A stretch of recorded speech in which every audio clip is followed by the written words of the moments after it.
শুভ সকাল সবাইকে। আজকে ভিডিওটা এখান থেকে শুরু করলাম, কারণ আজকে হচ্ছে ঘুম থেকে উঠতে প্রচন্ড দেরি হয়ে গেছে।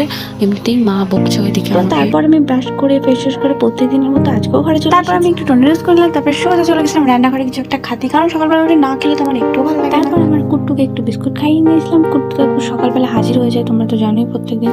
দেখো এরকম করে আলসি দিচ্ছে, একবারে পুরের অতুর হয়েছে। এখন তো বিস্কুটটাকে ভালো করে দেখে নেবে, তারপর খাবে। মা তো সেই ভোর 4টায় দরজা খুলে দেয়, ও সেই হাজির হয়। ও আর যাবে না, তারপরে খানিকক্ষণ থেকেই যাবে সকালের থেকে, যতক্ষণ না আমরা সবাই উঠছি। ও তো জানেই সবাই উঠলে আমায় ঠিকই খেতে দেবে।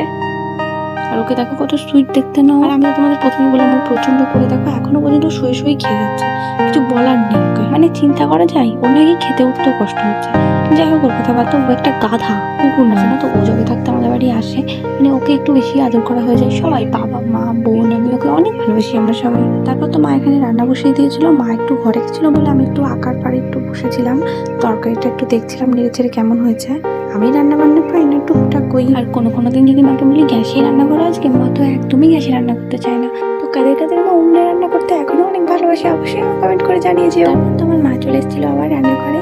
মার একটু ঘরে কাজ ছিল বলে মা গেছিল।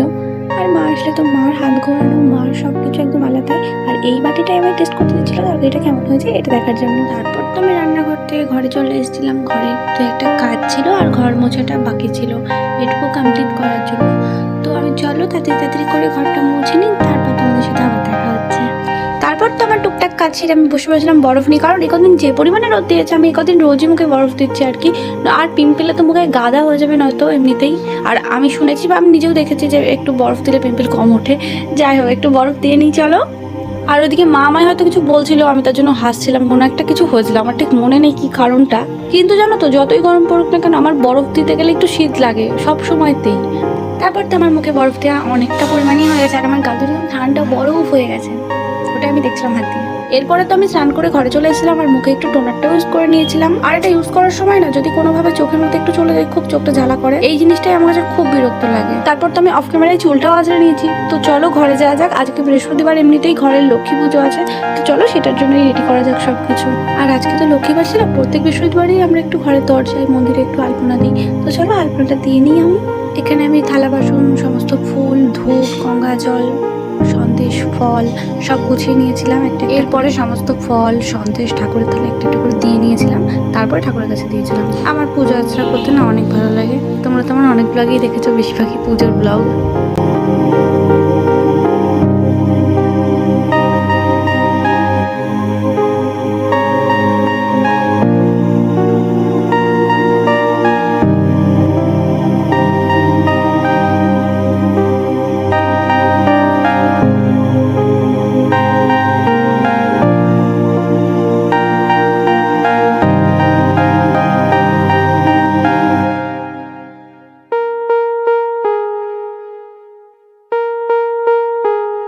পুজো শেষ করে ঘরে দরজা দিয়ে বেরোচ্ছি, আর দেখি মা আখের গুড়ের শরবত করেছে। দিয়ে মা বললো যে আগে প্রসাদটা তুলে আন, দিয়ে শরবতটা সবাই মিলে খাবো।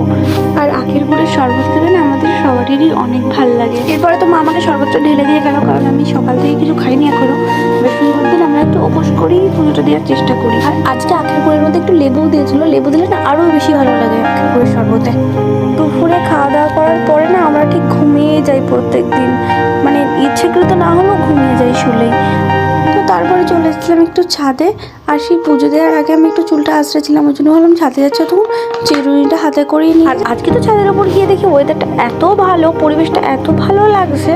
আর তোমাদেরকে একটা ভিউ দেখাই, আর আকাশটা দেখেছো কত সুন্দর লাগছে, শাইনি শাইনি। সূর্য অস্ত যাওয়ার ভিউটা অনেক সুন্দর, নারকেল গাছের পাতা দিয়ে সূর্য অস্ত যাচ্ছে, এটা একদম দারুণ দৃশ্য। এরপরে আমরা নিচে নেমে চলে এসেছিলাম, সন্ধে নেমে গেছিলো প্রায়। তারপর ঘরে এসে সন্ধেটাও দিয়ে নিয়েছিলাম একেবারে। তো এখন প্রায় 8:30 মতো বেজে গেছে। আজকের ব্লগটা এখানেই এন্ড করব। এই ভিডিও যদি তোমাদের ভালো লেগে থাকে অবশ্যই লাইক, কমেন্ট, শেয়ার, সাবস্ক্রাইব করে দিও। বাই, দেখা হচ্ছে নেক্সট ব্লগে। ততক্ষণ সবাই খুব ভালো থেকো আর সুস্থ থেকো।